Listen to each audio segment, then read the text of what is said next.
Hindi nakakatahol ng maraming doon. Mukhang tao ko. Sino yung ating vocals? So, bago ako mag-umpisa, samahan niyo muna po ako sa isang maikling paglalangin. Magilang Ama na makapangyarihan sa lahat, maraming salamat o Diyos sa umarang ito na iyong pinagkaloob sa amin. Maraming salamat, Panginoon, sa iyong biyaya, pagpapala, pag-ingat, kalakasan sa bawat isa. At higit sa lahat, Panginoon, maraming salamat sa panahon na iyong binigay sa bawat isa sa amin, Lord. Panginoon, nandito po kami na nagpapakumbaba na humihingi ng iyong biyaya o Diyos. Ng iyong banal na Espiritu, Panginoon, na siyang pumagitna sa gitna ng bawat isa, Panginoon. Magbigay ng pangunawa, magbigay ng kasiyahan, at higit sa lahat, Panginoon, ay magkaroon ng kaisipan o Diyos na tuparin at gawin mga namang bagay, Panginoon, na nayayaw ng mga ganito. Dalangin ko rin, Panginoon, ang inyong alipin na gagamitin sa harapan ng iyong pulpito. Dalangin ko po, O Diyos, na kayo po'y magbasbas ang iyong banal na Espiritu, Panginoon, na siyang magsalita. Mahihayag ang buong katotohanan at higit sa lahat, Panginoon, ng mga parangalan ng Panginoon. Dalangin po namin ito, O Diyos, sa lahat po ng inyong iglesia sa umagang ito, na nagsisigawan ng kanilang mga gawain.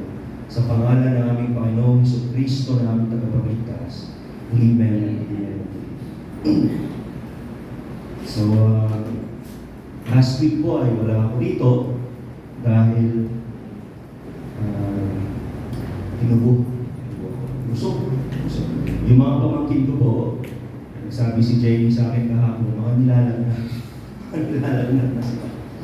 So, hindi natin maano, talagang gano'n siguro yung So last time, kung nandito po kayo last time, ay meron din po akong series na kung saan ay ito, God's Symphony. Doon sa ating pinag-aralan nung nakaraan, God's Symphony is parang ipinahalin tulad niya ang iglesia sa isang orchestra. Tama? Isang orchestra. Sabi ko nga nung pinag-aralan natin yan, merong mga, ang nilalaman ng tao ng orchestra is around 130 people. 130 people. Mostly are string instruments, pero yung mga iba ay kasama. At doon natin nakita, doon sa God's Symphony, sa pinag-aralan natin ng nakaraan, kung bawat isa sa atin ay merong parte, merong halaga sa loob ng kaharian ng Panginoon at maging sa kanyang iglesia. Hindi, walang sinuman ang tinawag ng Panginoon na walang bahagi o walang gagawin sa loob ng kanyang iglesia. Ang ibig sabihin nito, ang bawat isang nakaupo rito sa loob ay merong tungkulin at merong bagay na itinalaga ang Panginoon. Wala rin bagay na itinatangi ang Diyos. Ang bawat isa sa atin ay mahalaga sa kanyang paningin. No? Ngayon, para maging isang magandang musika ito sa harapan ng ating Panginoon, katulad ng symphony na yan, yung orchestra na yan, kailangan ng bawat isa ay alam niya kung ano yung kanyang tungkulin. Kailan niya gagawin? Kung paano niya inilalapat yung nota doon sa kanyang sa musika at kung paano niya sinusundan yung conductor. Para sa ganon, yung musika na yon ay maging isang mabangong halimuya sa Panginoon. Amen? So yan yung pinag-aralan natin last time. So ngayon, sa dulo ng pinag-aralan natin sa unang Korinto Kapitulo 12, versikulo 12 na 31, sabi sa verse 31, kaya kung sikap inyong hangarin ang mga kaloob na mas dakila, at ngayon, today, sabi ko, ituturo ko sa inyo ang walang katulad sa lahat. Walang katulad. Sabi niya, walang kapares. Walang kamukha. No? Sino dito yung nakita niya na yung double gunner? Wala pa, di ba? Wala pa. So, ano yung una? Alam ko ninyo, tinignan ko yung orchestra. At doon ko nalaman na ang isa pala sa pinakamarami na instrumento na nandoon, pasensya niyo pag pumipiyok-piyok ako ng orchestra. Yung instrumento pala na nandoon ay yung violin. Yung violin yung pinakamarami. Sa scale ng mga 80 to 100 people na nasa orchestra, nasa 30 to 40 ang tao na nag-violin. So they make a huge number doon sa loob ng orchestra nila. One-fourth, sabihin na natin mga one-fourth or one-fourth ng buong orchestra. So, yan sila. Yan yung uri, yan yung violin. Sila yung mga nag-violin. So, ang papagat po ng ating pag-aaralan ngayon, it's still within God's symphony, but God's symphony of love. Sabi niya doon sa dulo, walang papantay, walang papares. It's God's symphony of love. Now, buksan ninyo sa 1 Corinthians chapter 13, verse 1 hanggang 13. No? 1 Corinthians chapter 13, verse 1 to 13. Sundan ko ninyo. Makapagsalita man ako sa mga wika ng mga tao at ng mga anghel. Kung wala naman akong pag-ibig, walang lamang para lamang akong kampana umaalingaw-ngaw o pompya na kumakalampat. Kung ako man ay may kakayahang makapagpahayag ng salita ng Diyos, umunawa sa lahat ng hiwaga, kung mayroon man ako ng lahat ng kaalaman at ng malaking pananampalataya na anupat, nakakapagpalipat ako ng mga bundok. Ngunit kung wala naman akong pag-ibig, walang kabuluhan. At kung ipamigay ko man ang lahat ng aking ari-arian at ialay ang aking katawan upang sunugin, ngunit wala naman akong pag-ibig, wala rin akong mapapala. Ang pag-ibig ay matyaga at magandang loob, hindi mainitin, hindi mayabang, ni mapagmataas man, hindi magaspang ang pag-uugali, hindi makasarili, hindi magagalitin, o mapagtanim sa kapwa. Hindi niya ikinatutuwa ang gawaing masama, ngunit ikinagagala ang katotohanan. Ang pag-ibig ay mapagpatawad, mapagtiwala, puno ng pag-asa, at mapagtiis hanggang wakas. Matatapos ang kakayahang magpahayag ng salita ng Diyos, titigil rin ang kakayahang magsalita sa iba't ibang wika. Mawawala ang kaalaman, ngunit ang pag-ibig ay walang hanggan. Hindi pa lubos ang ating kaalaman at ang kakayahan nating magpahayag ng mensahe mula sa Diyos. Ngunit, pagdating ng ganap, mawawala ang di ganap.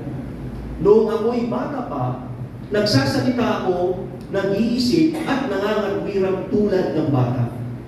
Ngayong ako'y mayroon ng sapat na gulang, iniwanan ko na ang mga asal ng bata. Sa kasalukuyan, tila malabong larawan ang nakikita natin sa salamin. Ngunit darating ang araw na harapan natin makikilala ang Diyos. Bahagya lamang ang nalalaman ko ngayon. Ngunit darating ang araw na malulubos ang kaalamang ito tulad ng lubos na pagkakilala niya sa akin. 13. Kaya ang tatlong ito'y nananatili. Ang pananampalataya, pag-asa, at pag-ibig. Ngunit ang pinakakatira sa mga ito ay ang pag-ibig. Ayan. Yan pong chapter na yan ay na-sandwich yan. Sandwich yan ng 12 at saka 14. Ang problema noon sa Corinth Church, sa Corinto, one of the big problems doon sa Corinto, malaki silang church at Corinth Church. Are very big in numbers. Ang problema is that nakafocus sila, majority of them ay nakafocus sa kanila sa mga gifts. Sa mga gifts. Kumbaga, kapag marami kang spiritual gift, you're on the upper echelon. Kumbaga, nandun ka sa itaas. Ganun yung paraan ng ginagawa nila na kung saan nawala na yung essence nung tunay na pagkakaisa ng isang iglesia. Kaya sumulat si Pablo doon. Kaya sabi niya, eto, let me define to you yung isang bagay na hindi mawawala. Kaya kung makikita nyo, nung pinag-aralan natin yung chapter 12, sinabi niya doon, ano yung mga parte ng iglesia? Sino kayo? Ano kayo? Hindi dahil sa, hindi siya masyadong visible, ibig sabihin nun ay iiwanan mo na o hindi nyo na bibigyan ng pansin. Kaya dito sa chapter 13, sabi niya, eto ngayon, yung dapat mo. So binasa ko siya sa tatlo. So yung unang punto na is yung bigyan God's Symphony of Love. Ngayon ay, sabi nila, Valentine's, ano ba yun? Valentine's Day. Sa, ilan ba yun? Sa 14. Ano yung 14? Sabado. Naku, huwag kayong lalabas sa Sabado. May vacation traffic. Huwag kayong masyal, huwag kayong grocery, stay na lang kayo sa bahay. Okay, so God's Symphony of Love. Alam po ninyo, yung pag-ibig, bawat isa sa atin ay umibig na. Yung mga kabataan natin, marahil ang iibig pa lang. O umiibig na. Meron na. Ano? Pero normal yun. Ano? Normal yun na ikaw ay magkagusto, magka-crush, magkaroon na. Hindi lamang doon na po-focus yung tinatawag natin ng pag-ibig. Maging sa trabaho natin. Right? Meron kami meron siguro narinig nyo na rin doon sa kasabihan. Sabi nila, if you love your job, tumahal mo trabaho mo, para kang hindi na trabaho. Kasi you're enjoying your work. You enjoy mo yung trabaho. And that's one of the main reasons why sa pag-aaral nila, may mga ibang tao na kahit mababa yung sahod, let's say hindi siya sapat, or minimal lang yung sahod, they stay. Minsan tatabi, bakit nag-stay? Kasi I'm enjoying my work.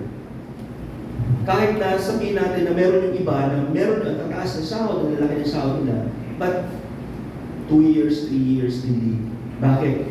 Kasi hindi nila ma-enjoy yung kanilang trabaho. It's the same way ngayon din, pagtatanungin mo yung mga Kristiyano, ba't ka umalis doon sa church? Ba't ka umalis doon? Sasabi niya, uwi na ako happy. Di ba? Totoo yun eh. Totoo. Or, bakit hindi ka na happy? Kasi si ano ganito. Pero there are things na kung saan, sabi ni Apostol Pablo, no, kung tunay yung pag-ibig mo, then these are the things that I have done. So, let's break it into 3. Number 1, the necessity of sa lahat ng bagay, pag-ibig. Sa lahat ng pagkakataon, pag-ibig. Bakit? Okay, basahin natin yung verse 1. Sabi niya, makapagsalita man ako sa mga wika ng mga tao at ng mga anghel. Kung wala naman akong pag-ibig, para lamang akong kampanang umalingaw-naw o ompya na kumakalat. Ano pong ibig sabihin? Ano yung tinatawag dito na makapagsalita ka ng mga wika ng mga tao at ng mga anghel? Ito yung tinatawag natin sa panahon natin ngayon is yung speaking of tongues. No? Speaking of tongues. So, sinasabi dito ni Apostol Pablo, magkaroon ka man, no? Magkaroon ka man ng blessing o ng gift to speak tongues. Pero kung ginagawa mo yun just to show off, it's nothing. Baliwala yun. Kasi kung minsan, aminin naman natin, merong mga ibang grupo talaga na binibigyan masyado ng focus yung speaking of tongues. At kung minsan sinasabi nila na kapag hindi ka nakapag-speak of tongues, ay hindi ka tunay na naligtas o hindi ka nabasbasan ng banal na spirito, which is unbiblical. No? Ang isang tao na tumanggap sa Panginoon, the moment na tinanggap mo ang Panginoon bilang iyong tagapagligtas, the Holy Spirit indwells. Kasi hindi ikaw yung nagbigay ng desisyon na yun. It is the Holy Spirit of God that move you to accept the Lord. Kaya sabi niya dito, kung kahit makapagsalita ka ng mga bagay na ito, if you have the power to speak, if you have the gift to speak different languages through the power sa pamamagitan ng mga, well, they call it today glossolalia, right? Pero, sabi niya, kung wala namang pag-ibig sa puso mo, it's pointless. Ano pang sabi niya? Verse 2, Kung ako man ay may kakayahang magpahayag ng salita ng Diyos, katulad nito. No? If I can preach, if I can share, no? If I can soul win, kaya kong i-share, kaya kong magbigay. Sabi niya, magpahayag ng salita ng Diyos, umunawa sa lahat ng hiwaga. Ang ibig sabihin nun, it means na lahat ng bagay na nakasulat dito sa salita ng Panginoon, kung kaya kong ipaliwanag, kaya kong bigyan ng konteksto, kaya kong bigyan intellectual.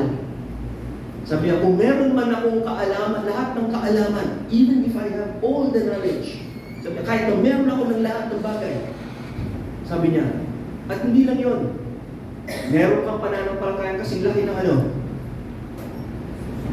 Mustasa, right? Sabi niya, kung meron akong pananampalataya na kasing laki ng mustasa, I can move mountains. Kaya kong sabihin doon sa bundok, lumipat ka sa kanan, lumipat ka sa kaliwa. Ngunit sabi ni Apostol Pablo, sabi niya, kahit kayong mga taga-Korinto, meron lahat nito. Kung wala namang pag-ibig, walang kabuluhan. It's pointless. You can have all the gifts, pero if you do not have love, it's pointless. Sabi niya ulit sa verse 3, number 1, yung dalawang verse. Love is always the validation of all spiritual expression.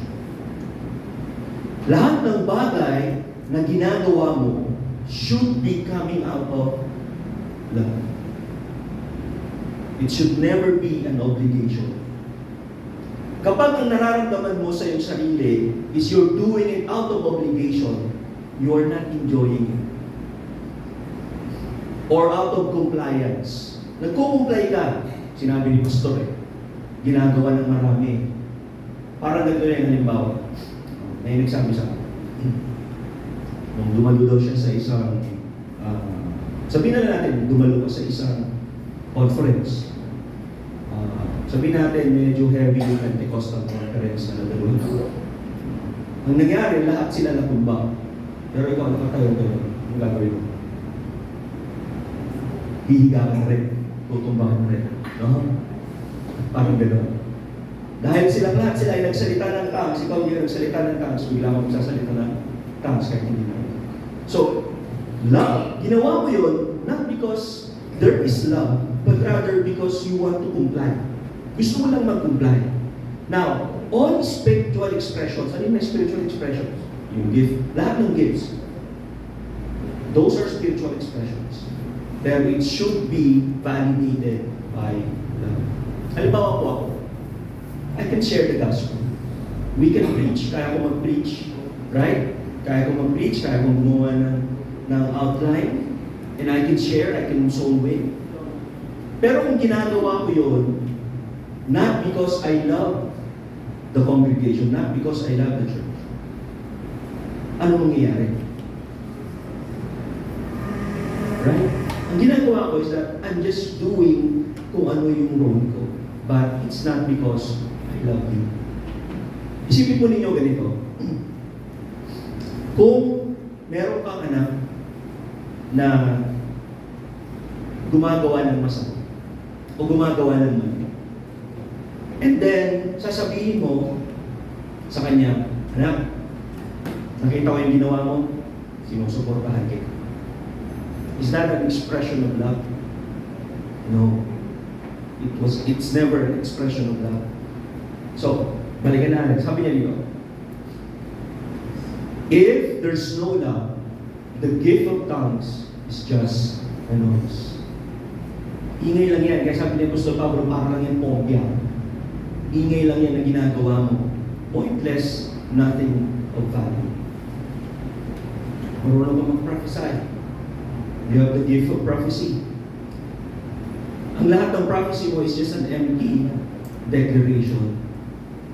I don't much believe dun sa gift of prophecy kasi naniniwala ko na lahat na ng bagay ay ni-prophesy na. But if you do have the gift, binigay sa'yo ng Panginoon, Pero hindi mo naman ginagawa ito out of love, kundi magpakita ang gilas lang. Para magpakita na meron yung kapangyarihan. Then it's nothing. It's an empty declaration. Knowledge, kaya natin mag-aaral. Correct? In the world, napaka-open source ngayon in our current world. Hindi mo na kailangan pumunta ng school to study the Bible. Hindi mo na kailangan, if you want, kung gusto mong magbasa ng mga commentaries, hindi mo na kailangan bumili ng libro. You can just go online, search for commentaries.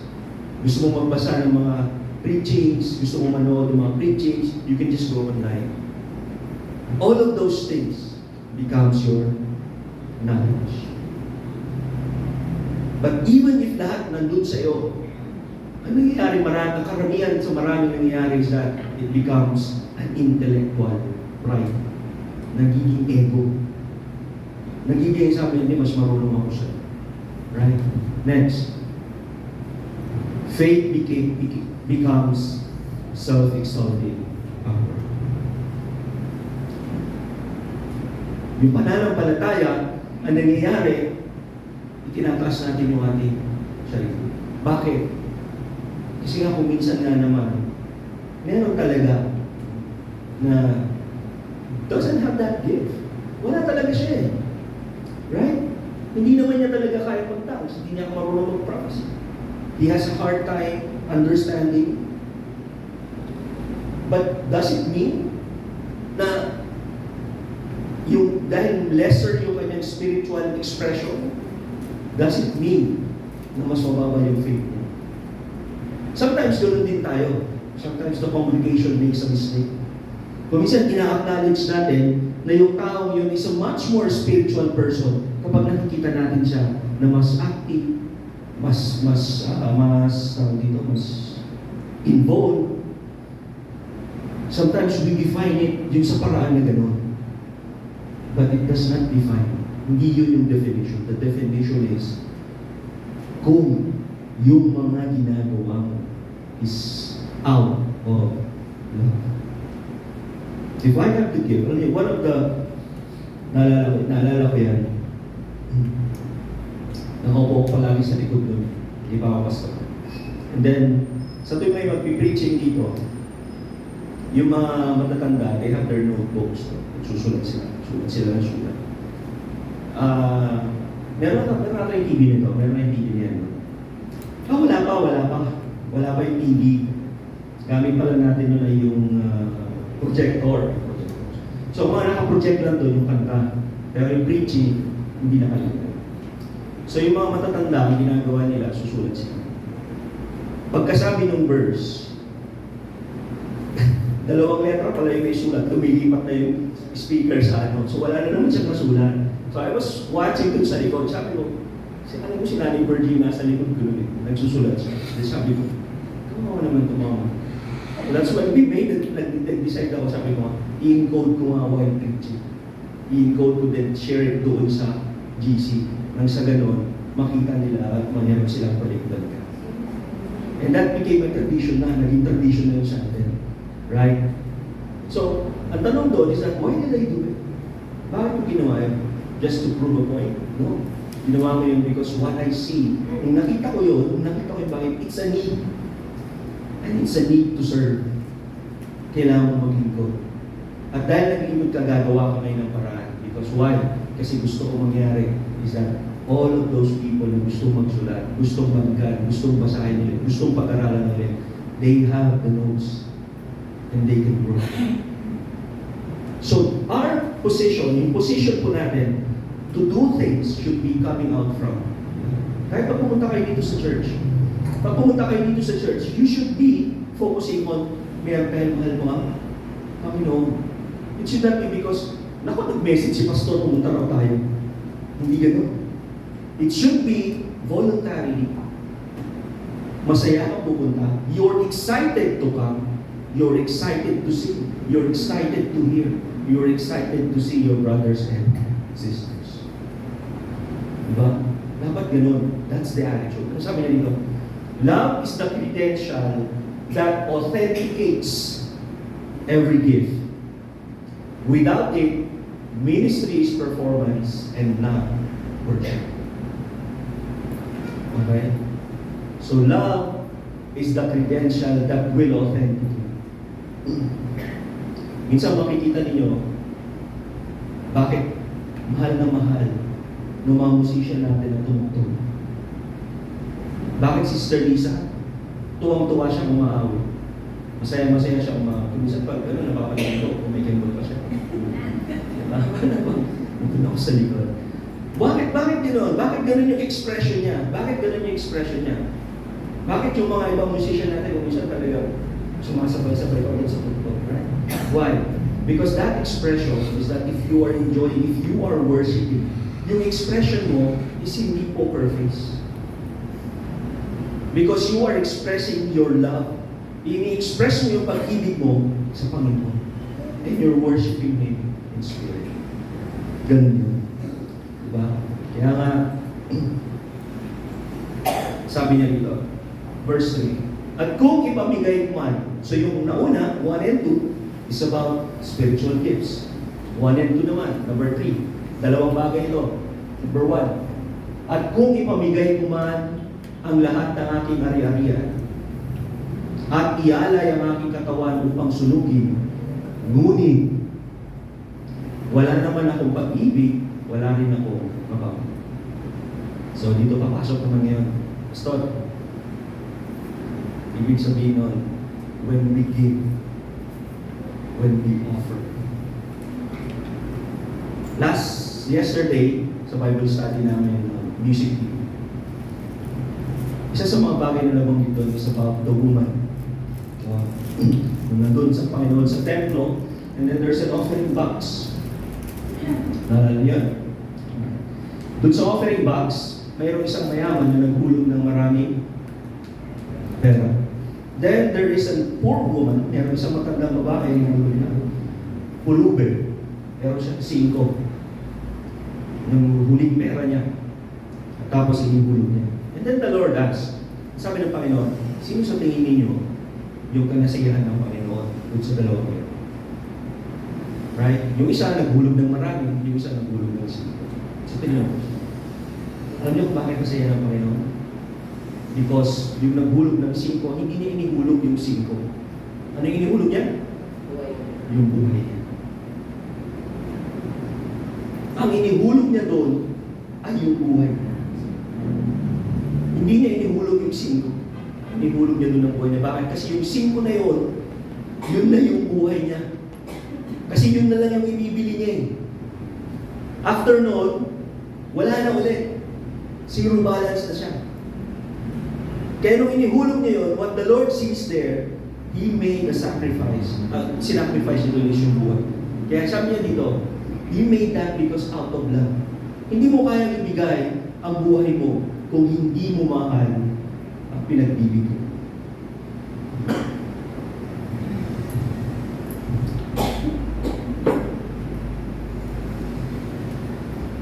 Kaya sabi na rito, kung ipamimigay ko man ang lahat ng aking ari-ari, ngunit wala akong pag-ibig, wala rin ako mapapala. Bakit sinabi ni Apostol Pablo na wala siyang mapapala? Kasi the Lord, ang tinitignan niya is not what you give. Hindi niya tinitignan kung ano ibibigay mo. Ang tinitignan niya is how you give. Paano mo siya? Sabi na rito, love is the substance behind all sacrifice. It should be. Mag-sacrifice ka, sabihin natin, sa halip na manood ka ng Korean novela, sumama ka sa Bible study. Para sa iyo, sacrifice na yun. Magsasakripisyo ako ng oras ko. Magsasakripisyo ako ng oras ko para maglinis sa church. Magsasakripisyo ako ng oras ko para mag-soul meetings. Magsasakripisyo ako ng oras ko para gawin yung mga iba't ibang bagay para sa Panginoon. The substance of those things should be out of love. Pag-ibig sa Panginoon. Sabi niya dito, a loveless sacrifice may be driven by, number 1, recognition. Gusto mo na natin ma-recognize. Right? Second, meron tayong nararamdaman ng guilt. No? Minsan kasi, parang nakukonsensya ka. Halimbawa si Nanay Virgie. Nanay Virgie. Nakita naman natin si Nanay Virgie. Hindi na siya ganun kaliksi tulad ng ganito. She comes in here, maglilinis siya. Then may nakakita. Kawawa naman yung mga gawin. Tulungan ko. So, nag-guilty ka lang. Right? Naramdaman mo yung guilt kaya mo kinuha. Next, meron kang obligation. Ito yung karamihan kapag may obligation. Walang gagawa. Sige na. Ay ka ka, tinatamad ka. Babangon ako, kakapuntunin nga ka pa. Sige na. Wala ibang gagawa. Right? Next, image management. Bakit term yan? Mukhang term yan ngayon. No? Marami po yan. Alam po, yung mga malalaking churches, meron silang mga managers talaga. Lalo na sa mga social media nila, nagmamanage at nag-handle ng mga yan. Para ipakita sa tao na they're doing good, they're doing fine. Kahit sa atin, sino dito nag-post ng pangit sa Facebook? Wala pa. Di ba? Ano yung nakikita natin palagi sa Facebook? Good times. Right? Good things. Majority. Kaya di ba kung magtitingin ka na, ano rin nangyari sa kaklase mo yun? Anak mo sa Facebook. Ganun. Image management. Sabi niya, God measures not only the act, but the motive infrastructure beneath it. Bakit mo sinabi? Motive infrastructure. Kasi on the way how you build it, paano mo ginagawa? Ano yung goal? Sabihin natin, sa Bible study. Pag nag-open tayo ng Bible study, what's your goal? Anong goal natin? Right? To propagate the gospel, to share the gospel, sabi ni Sister Melissa, para umami tayo, marami tayo mga fellowship. Right? So ang goal natin is, dito siya, if ang goal natin is to see something na makakita tayo ng tangible things, we're lost. Pero kung ang goal natin is to share the gospel because we see yung tao na yun as someone that needs Christ, then you're acting out of love. Kailangan, ang nakikita mo doon is that you have that burden. Meron kang burden. Kaya mangyayari, gagawin mo ngayon, yung mga sacrifices na gagawin mo is because not dahil gusto mo na maging 1,000, 5,000 na members natin, but because gusto mong mangyari is that that person is to be saved, maligtas. Kaya makikita natin dito sa church, meron mga tao dito, come and go sa kanila. Ano ang mahalaga sa atin, ang ma-share natin sila. We share them the gospel. If they want to fellowship with us, makipag-fellowship sila sa atin. If they do not want, they are free to choose. Ano yung mahalaga ito? Nakita ko that their soul, nakita ng bawat isa sa atin, na sila yung nangangailangan ng kaligtasan. They need Christ. At ang gusto kong mangyari is that pagdating ng araw, sa araw ng pagkabuhay, I will see them and we together are enjoying the benefits of our faith. Yun dapat. So God does not measure the act. Join sa Bible study. Yes, you can join. Pwede kang mag-join, pwede kang mag-sorry, mag-distribute ng tracts, anything that you want to do. But the very core is the motive. Ano yung motive mo? If your motive is just to present yourself something, someone, image management, then you're on the wrong path. Kaya ang love should always be the substance behind all your sacrifices. Next, number 3. Sabi niya, at ialay ang aking katawan upang sunugin.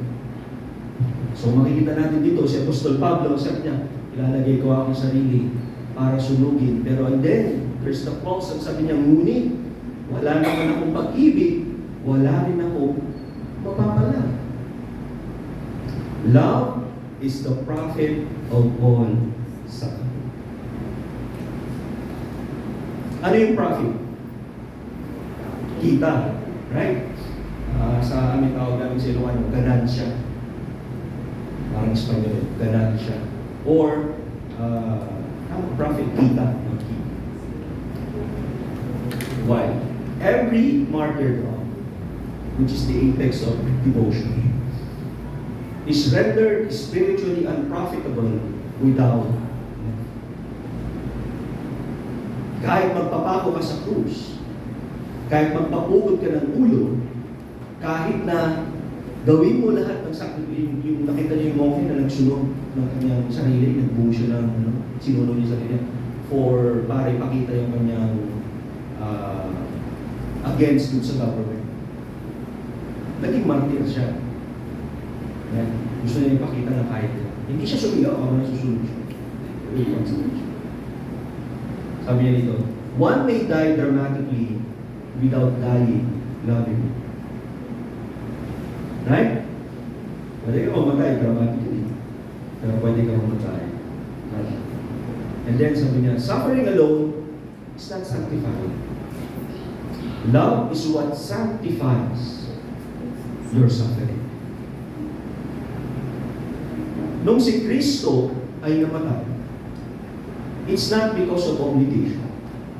Nung si Kristo ay namatay, yung online Bible study natin, ang nakasulat doon, Isaiah 53, yung pinag-aralan natin. Sabi niya, kusang loob. Nagkusang loob siya. Nagkusang loob siya na isakripisyo yung kanyang sarili nang sa ganon ay magkaroon tayo ng kaligtasan. So it's not the suffering of Christ that sanctifies us, but rather the love of Christ that sanctifies yung kanyang suffering nang sa ganon tayo ay magkaroon ng kaligtasan. Right? It goes the same way sa atin. Dapat, when we have those sufferings, naalala ko yung sa Facebook, sabi niya, I love problems, give me problems. If we are suffering, lilinawin ko lang ulit. There are two types of suffering. Number one, ikaw ang rason, ba't ka nagsasuffer? Maling desisyon, maling plano, maling ginawa, ikaw nagsasuffer. That's bunga yun ng iyong mga desisyon. Then the second one is that yung suffering na nagbibigay naman sa atin na nagmula sa Panginoon. God allows us to suffer. Dahil pinayagan ng Diyos na mag-suffer tayo, we grow. We strengthen, we become strong. Yun yung pinagkaiba. So those suffering sanctify us. Pero dapat, when we fight those battles, it should be out of. Love transforms pain into eternal gain. And without love, pakibasa.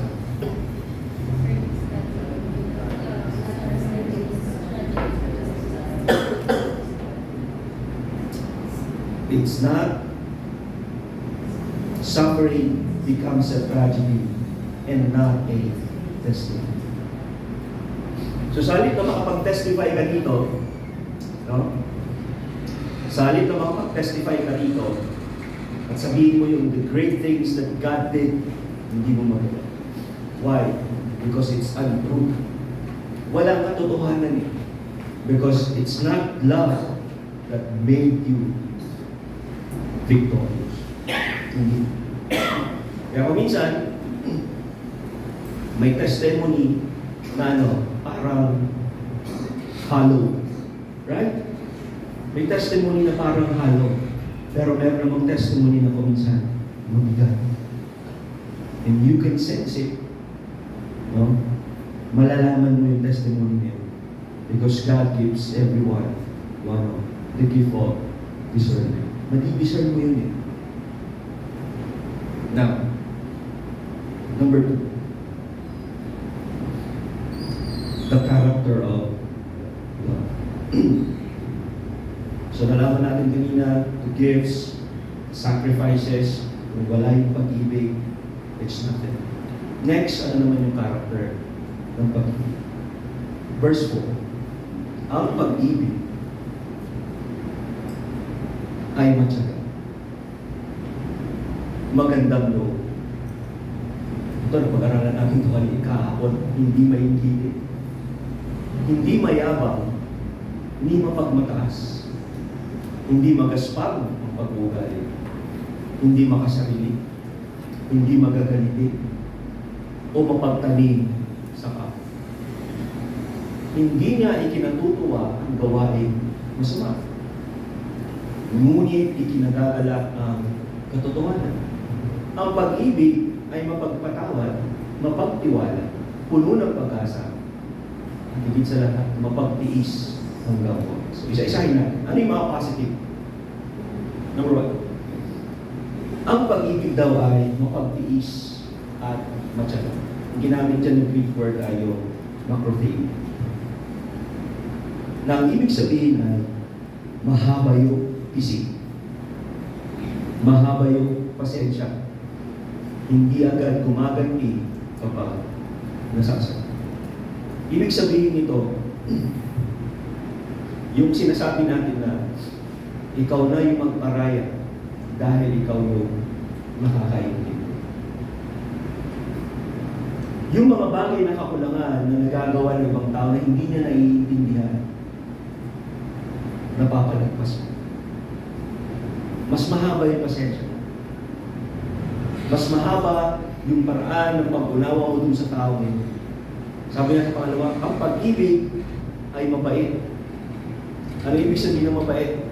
Sabi niya sa Grego ay kritostetai. Ano ibig sabihin nun? Aktibong gumagawa ng kabutihan. Hindi lang damdamin, kundi pagkilos. Ang pag-ibig daw ay nagpapakita ng kabaitan. No? Anong ibig sabihin ng pag-ibig? Pag tinawag natin aktibo, hindi siya reactive, kundi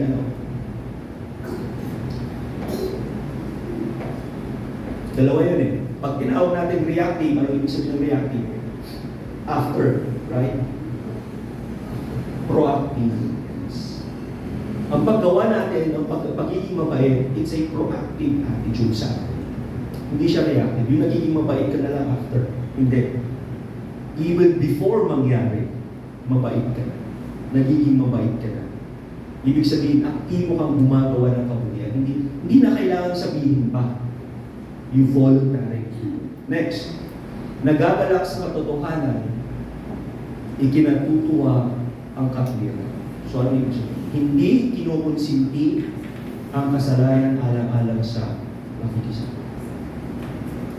Marami pong Kristiyano ang nahuhulog dyan.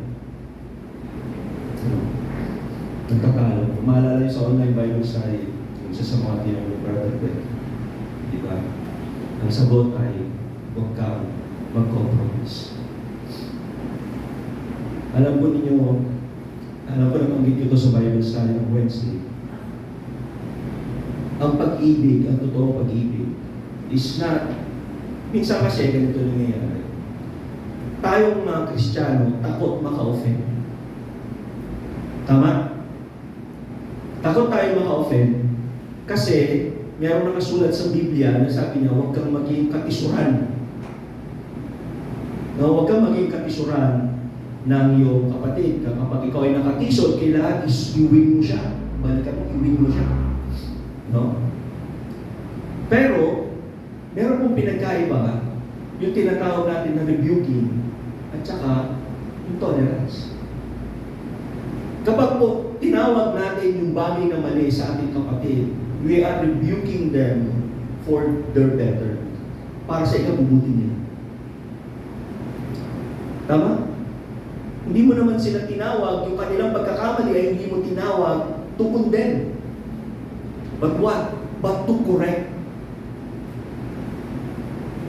Kaya mo siya kinall out. Nang sa ganon, hindi niya na uulitin, hindi niya na gagawin. Pero pag tinawag natin na you condone, ginawa mo ganito, dahil may ginagawa siyang mali, ayaw mo masaktan yung kanyang damdamin, sasabihin mo, naku, baka umalis yan sa church.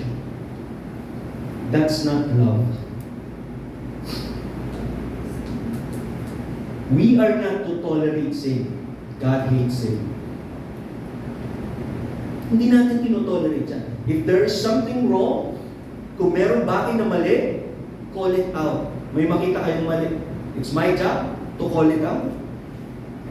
It's your job to call me out. Kapag meron din kayong nakita sa akin na mali.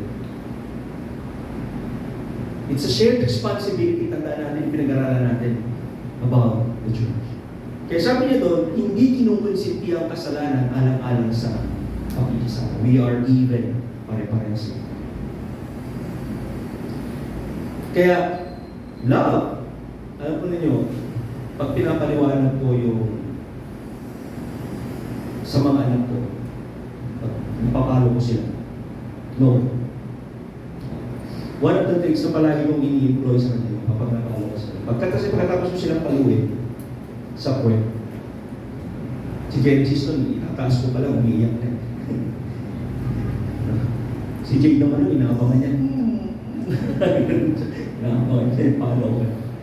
I mean, pagkatapos ko silang paluin, I always, ang pinapakita ko kasi palagi, pag namamalo ako, galit ako. Pinapakita ko talaga na galit ako. Pero in reality, walang galit.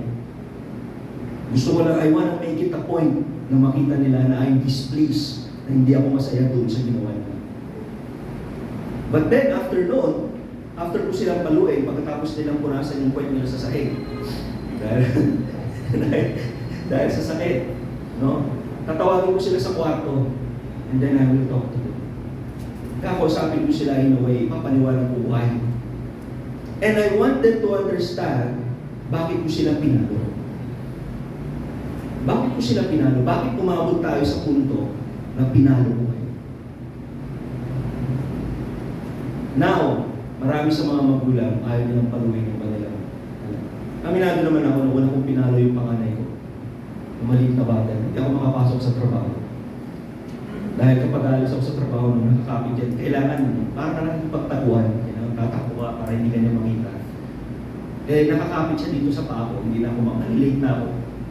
Pinalo ko siya. Umiyak ako, pinalo ko siya. Masakit, di ba? Masakit sa magulang na paluin ng anak.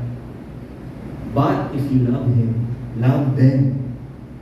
Tama yung sabi ng Biblia, huwag mong ipagtawa. Paluin mo. Because that is one way to correct. Pero wag na wag kang papalo out of anger. Hindi dapat papalo ka out of love.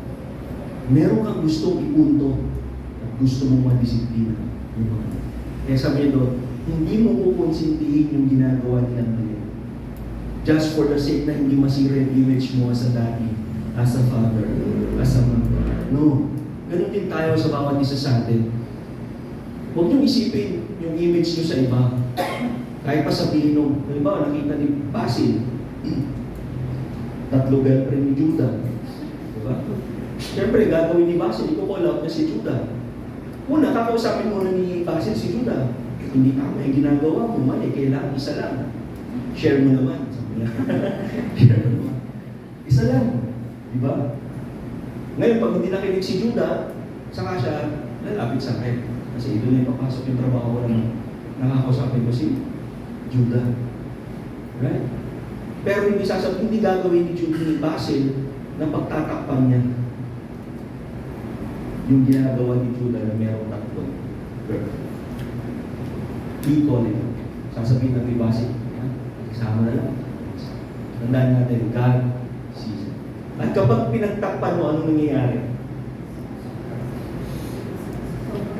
Accessory to the crime.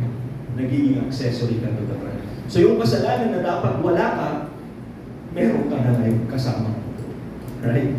Next, mapagpatawad. Handang magpatawad at makipag-ayos sa lahat ng pagkakataon. Kung meron kang pag-ibig, madali kang magpatawad. Right? Sino po dito yung pumunta sa loob ng church ngayon? Mag-ano tayo? Mag-communion tayo ngayon. Sino dito yung pumunta sa church na meron pang kagalit? Very good. Alam ko nahinga lang kayo. Very good. Next, pinaniniwalaan ang lahat ng bagay. Merong puso, may pusong nagbibigay ng mabuting pagpapakahulugan, hindi mapagduda. Yan ang ibig sabihin. Ibig sabihin nito, meron kasi mga ibang tao na, ito halimbawa ito, kapag merong issue sa bahay, sa pamilya, o sa loob ng church, minsan, ito pakiramdam ng tao. Kahit hindi siya yung pinag-uusapan, pakiramdam niya, siya lahat yung pinag-uusapan. Right? Ang akala niya, the world is against him or her. Galit sa kanya ang mundo. Alam mo rin yung kung merong pag-ibig, ang lahat ng bagay sa kanya, hindi ko mapagduda. Kundi meron kang mabuting puso na ang ninanais na gawin para sa iyo ay para sa iyo. Inaasahan ang lahat ng bagay. Ano yun? Meron kang pananaw na puno ng pag-asa sa patuloy na paggawa ng Diyos. Anong ibig sabihin? Ibig sabihin ko ninyo, hindi ka nauubusan ng hope. Bagaman sabihin natin, it's a brick wall, it's a dead end, alam mo, bibigyan ka ng Panginoon ng maso para butasin yung brick wall na yun. And for you to move forward. Manghihina ka, yes. Pero, it never stops. Madadapa ka, yes. Matatalo ka sometimes, yes. But you always get up. Dahil meron kang pag-asa at yung pag-asa ngayon nagmula sa ating Panginoon. Number 7, mapagtiis hanggang wakas. May matibay na paninindigan kahit may pagsubok. Sino na po dito yung nakakita yung mga Royal Guard sa England, di ba? Yung mga nakatayo, yung tataas na di ba nakatayo lang sila? They're steady talaga, hindi sila gumagana. Kaya sabi nila, para silang sundalo hindi umaalis sa pwesto. Sino na nakakita dito ng guard na nakatayo lang? Wala pa kasi nakita ko lahat ng guard hindi gumagalaw. Pero yung mga sundalo, pag tinawag niyo yung tikas pahinga, nakapahinga ka rin. You're not moving. Bakit? Kasi mapagtiis. It goes the same way sa ating mga mananampalataya. Marami sa atin, it's a weakness. Minsan hindi tayo mapagtiis. Konting kurot lang, nagtatanong na agad sa Panginoon. Konting palo lang, mapagtanong na agad sa Panginoon. Nagtututa ka na agad sa Panginoon. Ang isang tao merong pag-ibig sa Diyos, kaya ng magtiis. Kaya ano sabi ng Panginoon? Ang magtiis hanggang wakas ang siyang maliligtas. Now, ano naman yung mga pinagbabawal? Ang pag-ibig ay hindi mainggitin, no? Hindi nagtatampo sa pagpapala ng iba. Kaya, dapat masaya ka. Na-promote si Alec, masaya ka. Na-promote, nagkaroon ng bagong bahay si ganito, masaya ka. You're happy. Hindi yung kinikriticize mo. Nagkaroon ng bagong sasakyan, dapat masaya ka sa mga bagay na gano'n. Because it is something na kung saan, nakikita mo sila, they are being blessed. Hindi yung pag nakita mo nakatayo ng bagong bahay, nakabili ng bagong bahay. Sabi mo, bakit yung bumili? Di ba? Ako, sayang yung pera. Dapat ganito, ganyan. Why not just enjoy it with your brothers and sisters, right? Bakit hindi mo na lang enjoy yun? Bakit hindi mo na lang pumunta ka doon? Bring a gift, bigay mo. Right? And be thankful and be joyful na kung saan nakita mo yung kapatiran mo is something na meron na achieve. Oh. Next, nagyayabang, hindi pinagmamalaki ang sarili. Love, kailanman na hindi mo dyan. Bakit hindi nagyayabang ang tunay na Kristiyano? Bigyan mo ako naman, bakit hindi nagyayabang ang tunay na Kristiyano? Sa tingin niyo ba? Ayun. Kasi sa isang tunay na Kristiyano, alam niya wala siyang nagawa, wala siyang narating, wala siyang na-achieve, not unless ibinigay ng Panginoon sa kanya. Kaya wala siyang ipagmamalaki kahit na ano. Yung achievements niya is nothing. Dahil alam niya na yung achievement na yun ay na-reach niya Because God allowed it, empowered it, at higit sa lahat, i-bless natin. Next, nagmamataas. Walang palalong puso. Alam niyo na yan. Yan yung pilit. Magaspang kumilos. Hindi bastos o wala. I know everyone here is very disciplined. Suppress yung mga. Next, makasarili. Hindi inuuna ang sarili kapakinabangan. Minsan maraming din yung Christian. Nakakatawa, majority naman medyo mga bago. Example na lang natin yung mga sa potluck. Kapag merong potluck, common to sa potluck. Naalala ko yung, sino yung nakapanood sa Facebook yung nagkaroon ng parang marathon dito sa Bridgetown. Tapos merong yung fun run, parang fun run. And then lahat ng nag-fun run. Ngayon merong isang company na parang nag-donate ng donuts. Sino nakakita nun? Recently lang yun eh. So, tray na donuts yung deliver para dun sa mga kalahok na fun run. Ano po ano nangyari? Yung mga tao, inuwi yung mga tray. Isang buong tray ng donuts ang inuwi. Rather than sharing with everyone na sa dapat kukuha yung bawat kalahok, ang ginawa nila, ang ginawa ng iba, kinuha ang lahat. Tapos meron pa nag-comment doon, nakita mo yun sis. Meron pa nag-comment doon, sabi niya, kasi sa pamilya ko to, bibigyan ko yung buong pamilya ko. Those donuts are intended for what? Those donuts are intended dun sa mga sumama parang tumakbo para ma-restore yung kanila energy kasi they would be low in sugar kaya sugar yung ibibigay. No?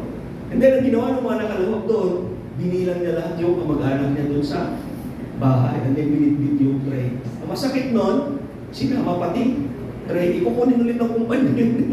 Ikukunin ulit ng kumpanya yun para gamitin ulit pang-deliver. So that's a good representation kapag ang isang tao ay makasama. The only thing na naiisip niya is yung benefit niya. Yung benefit niya. Ito yung mga tao na ayaw magpadaya, ayaw magpatalo, ayaw magpalamang. Ayaw na ayaw nilang magpalamang, pero gusto nilang magpalamang. Parang ito. Right? Makasalita. Next, sabi niya madaling magalit. Alam ko naman walang madaling magalit sa atin. Pero just in case, we should be very matindi yung hope natin sa ating temper. No? Bawal masama bang magalit? No. Pero kailangan i-hold it. Yung mga nagda-drive, no? Uso-uso yung road rage.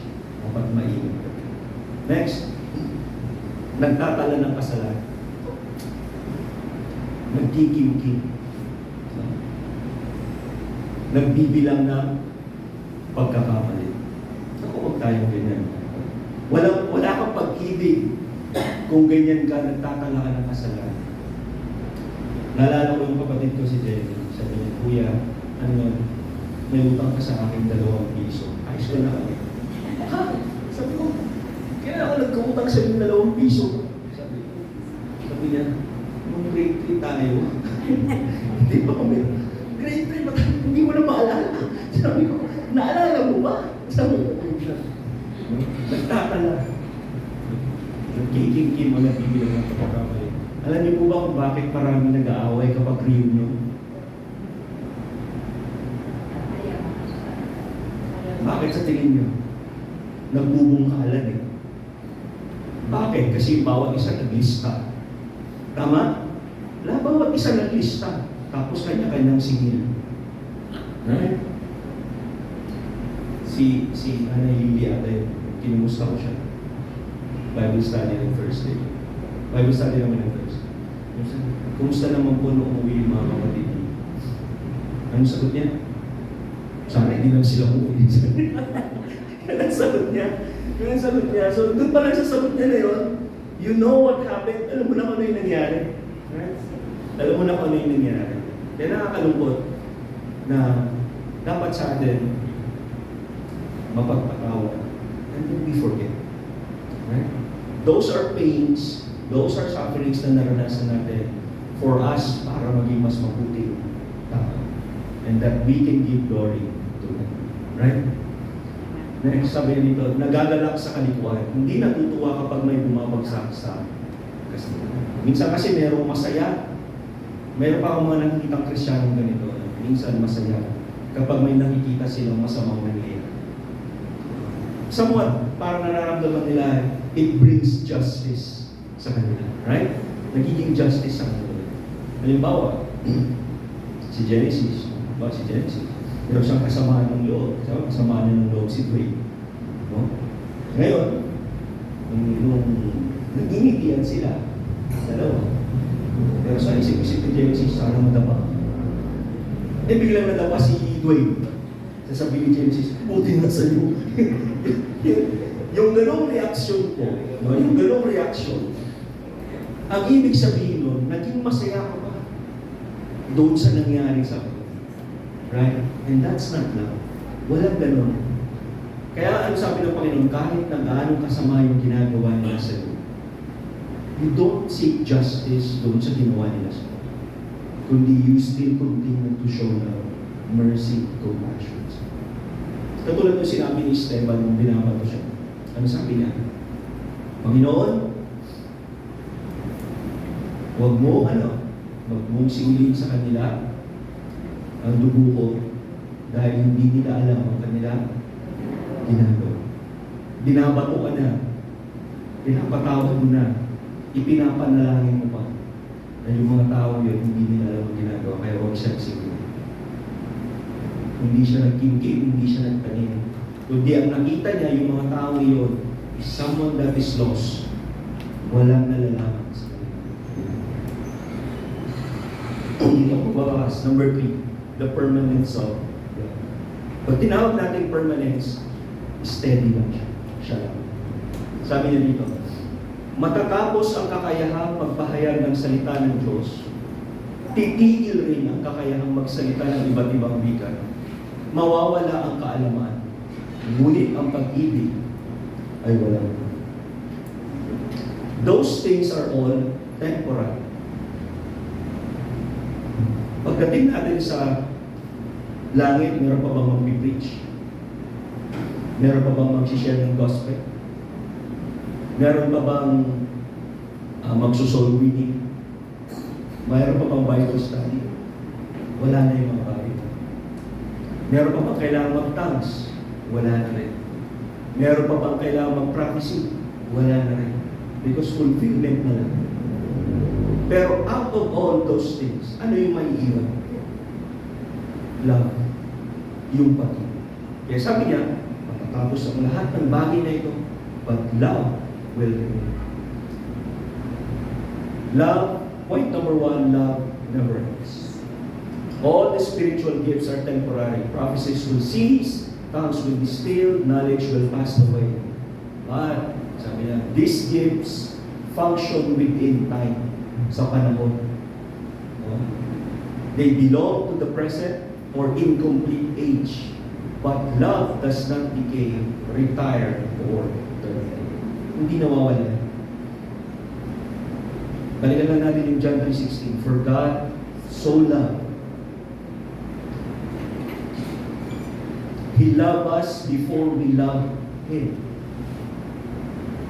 So everything in essence, ang Panginoon palagi, nandun yung kanyang pag-ibig. Yung pag-ibig niya, kailanman ay hindi mawala. Sabi na rito sa verse, hindi pa lubos ang ating kaalaman at mga kakayahan na magpahayag ng mensahe. Ngunit pagdating ng ganap, mawawala ang di ganap. Ano yung ganap na yun? Ano yung di ganap? Yung di ganap are the spiritual gifts. Lahat ng bagay na ginagawa natin. Ano yung darating na ganap? Yung ganap na darating sa ating Panginoon, Jesus. Ang sabi niya, nung ako'y bata pa, nagsasalita at nag-iisip ako ng nakatwira tulad ng isang bata. Ngunit ngayong sapat na ang gulang ko, iniwan ko na yung mga asal ng bata. Anong ibig sabihin nun? Nung bago ako mananampalataya, sabi niya, ang hinahanap ko, yung mga spiritual gifts na yan. Gusto kong maranasan lahat ng experience of gaining those na magkaroon ako ng may knowledge ako para sa grow in knowledge, grow in gifts, lahat ng bagay.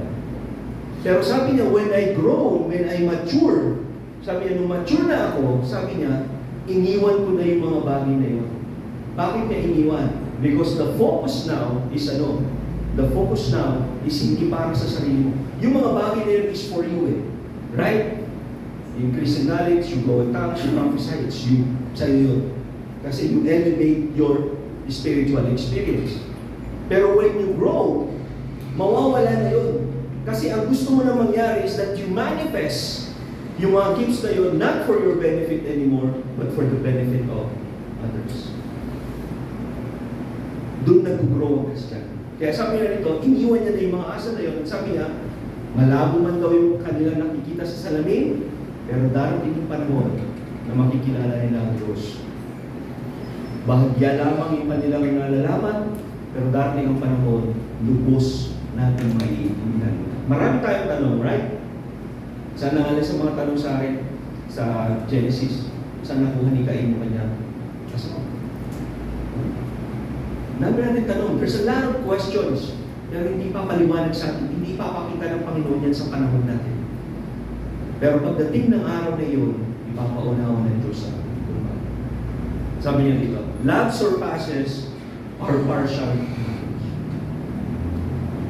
Our present state is marked by limitations. We have limited understanding, we have fragmented revelation. Pag tinawag natin fragmented, minsan may revelation na ganito, iba-iba. Or we have blurred perception. No? Pero if we have love, love operates fully even where knowledge is incomplete. Because love is rooted in the nature of God, not in the limits of human perception. Alam po nyo, when I was typing that, nakakatuwa. Ano po ba?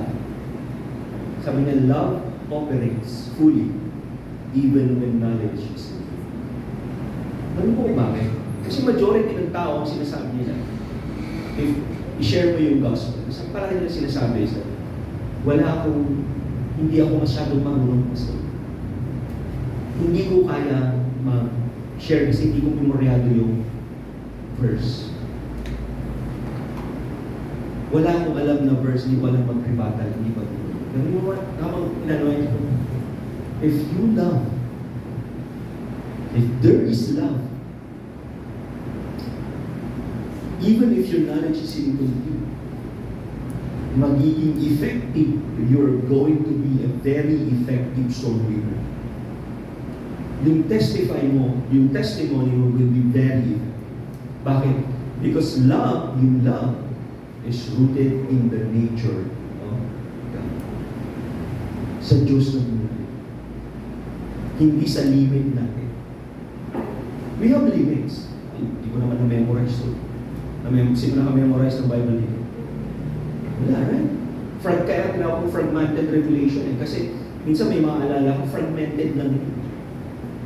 Diglot, kumbaga pa, isa-isa na naalala. Pero you don't memorize the entire. Hindi mo kaya memorize or natandis talagang i-focus. But even if the knowledge is incomplete, kulang yung kaalaman natin. If there is love, you see yung tao, you perceive yung mga tao that someone that you love, it will be complete. Yeah. Sabi niya, kaya ang tatlong ito'y mananatili. Mananampalataya, pag-asa at pag-ibig. Ngunit ang pinakadakila sa mga ito ay ang pag-ibig. Love. Love must be. Bigyan ko na kanina, napahapyawan ko na kanina kung bakit mananatili ang pag-ibig ito. Love is the greatest of the enduring virtues. Ano ba yung mga virtues na yan? Faith, hope, and love. Yung faith, yung hope, and love. Pananampalataya, pag-asa at pag-ibig. But the question is, why is love the greatest? Bakit yung love the greatest? Yung faith, pagdating ng araw, will become sight. Yung hope, we will possess it. But love will continue eternally. Ito yung breakdown. In eternity, we will no longer believe in the unseen, but we will see. Sa ngayon, sino na nakakita kay Jesus Christ? Wala. Sino nang nakakita rito ng nabuhay na patay? Wala. Sino dito ay nakakita na na umangat sa langit? Wala. But, naniniwala tayo, right? Nananampalataya tayo ng lahat ng bagay na yun. Pero pagdating natin sa eternity, pagdating natin sa langit, hindi na natin kailangan ng faith. Why? Kasi yung pinananampalatayanan natin, tayo na yun. Meron na tayo. Nabuhay ka na. May buhay na walang hanggan ka na. And you are with Christ. Next. We will no longer hope for what is coming. Because it has arrived. Dumating na eh. Ano ba yung pag-asa natin? Pag-asa natin na pagdating ng panahon, bubuhayin tayo muli. At pagkatapos natin mabuhay muli, kasama natin ang Panginoong Jesus sa bagong langit at bagong lupa. Yun yung pag-asa natin. Yun yung inaabangan natin. Pero pagdating ng panahon na yun, hindi na natin kailangan yung pag-asa yun. Bakit? Kasi nasa atin. Pero, ito yun. But we will forever love God and one. Yun yung isang bagay na hindi mawawala. Mananatili yung pag-ibig natin sa Diyos, mananatili yung pag-ibig ng Diyos sa atin, at mananatili yung pag-ibig natin sa bawat isa. Kaya love is the greatest. Yung faith, yung pananampalataya, we need it for our salvation. Yung hope, kailangan natin yun to look beyond para yung faith natin to strengthen. But love will remain because yun yung bagay na nagmamaneho o nagmamakina o nasa gitna ng lahat ng mga.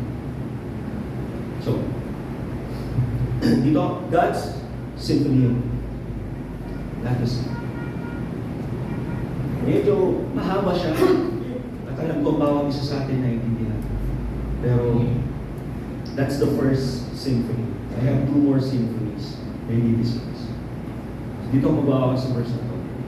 1 John chapter 4 verse 2. Ang hindi umiibig ay hindi kumikilala sa Diyos, sapagkat ang Diyos ay buhay.